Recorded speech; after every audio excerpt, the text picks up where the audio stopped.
घर बनाना कोई छोटा मोटा काम नहीं है। ये एक पजल की तरह है और आपको पीसेस को सही क्रम में लगाना होता है। हम नीचे से शुरू करते हैं। हमें यह सुनिश्चित करना होगा कि हर स्टेप सही ढंग से हो।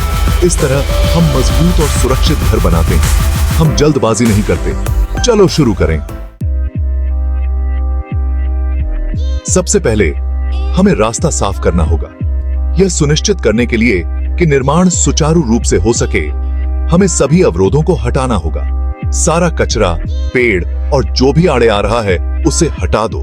यह महत्वपूर्ण है कि साइट पूरी तरह से साफ हो ताकि आगे का काम बिना किसी रुकावट के हो सके।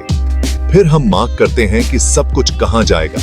यह चरण बहुत महत्वपूर्ण है क्योंकि यह सुनिश्चित करता है कि सभी संरचनाएं सही स्थान पर हों। यहीं पर प्लान्स काम आते हैं। योजनाओं की समीक्षा करके हम ये सुनिश्चित करते हैं कि हर कदम सही तरीके से उठाया जाए।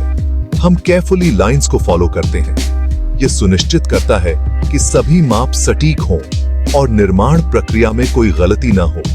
इससे यह सुनिश्चित होता है कि घर सही जगह और सही साइज में बनाया गया है। एक मजबूत नींव के बिना पूरा ढांचा अस्थिर हो सकता है, इसलिए यह चरण अत्यंत महत्वपूर्ण है।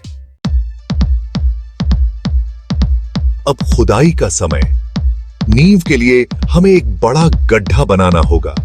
यह घर का आधार है, इसलिए इसका मजबूत होना बहुत जरूरी है। गड्ढे की गहराई और चौड़ाई सही होनी चाहिए। इसे बिल्कुल सही पाने के लिए हम प्लान्स को फॉलो करते हैं। यह शॉर्टकट्स का समय नहीं है। Section 4, the rock foundation. डालते हाय। नींव बहुत जरूरी है। यह वह आधार है जिस पर पूरा ढांचा खड़ा होता है। Section 5, strong bones, columns and beams. नींव सेट होने के बाद हम कॉलम्स और बीम्स पर मूव करते हैं। ये स्ट्रक्चर्स बिल्डिंग के बैकबोन होते हैं। ये घर के कंकाल की तरह होते हैं जो पूरी बिल्डिंग को शेप और स्ट्रेंथ देते हैं। हम यहां और रीइंफोर्स्ड कंक्रीट का यूज करते हैं ताकि स्ट्रक्चर ड्यूरेबल और लॉन्ग लास्टिंग हो। कॉलम्स बीम्स को होल्ड करते हैं और बीम्स रूफ और फ्लोर्स को सपोर्ट करते हैं। ये इंटरकनेक्टेड सिस्टम बिल्डिंग को स्टेबिलिटी देता है।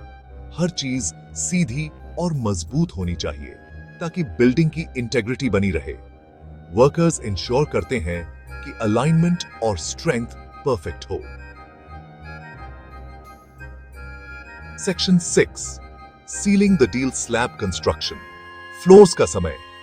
एक सॉलिड स्लैब बनाने के लिए हम कंक्रीट डालते हैं। कंक्रीट के सूखने तक उसे होल्ड करने के लिए हम फॉर्मवर्क नाम की चीज का यूज करते हैं। फिर हम यह सुनिश्चित करते हैं कि कंक्रीट ठीक से क्योर हो। इससे यह मजबूत और टिकाऊ बनता है। Section 7, a solid foundation for success. और ये रहा जमीन से घर बनाने के बेसिक स्टेप्स। हमने साइट क्लियर की, नींव खोदी, कंक्रीट डाला और कॉलम्स, बीम्स और स्लैब बनाई। एक सुरक्षित और मजबूत घर के लिए हर स्टेप इंपॉर्टेंट है। याद रखें, जल्दबाजी न करें।